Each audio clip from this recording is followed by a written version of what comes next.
İlahi gələn günlərimizi keçən günlərimizdən xeyirli elə.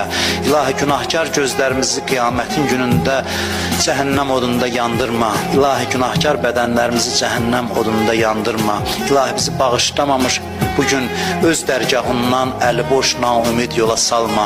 Ailəmizdən, nəslimizdən, övladlarımızdan haqq düşməni, Peyğəmbər, Əhl-i Beyt düşməni qərar vermə.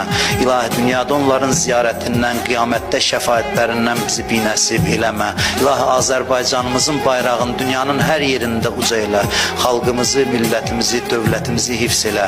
Bu torpaqların azadlığı, müstəqilliyi uğrunda canını fəda eləmiş əziz şəhidlərimizi Kərbəla şəhidləri ilə məşhur elə. Torpaqların keşiyində dayanan əskərlərimizi, zabitlərimizi hifz elə. Ordumuzu tezliklə qalib elə. İlahi yaddan çıxan dualarımızı qəbul elə. İlahi ömrümüzün son anında, qəbrimizin əvvəl gecəsində Ələl-i İslamın nuri vilayətindən bizi ayrı salma.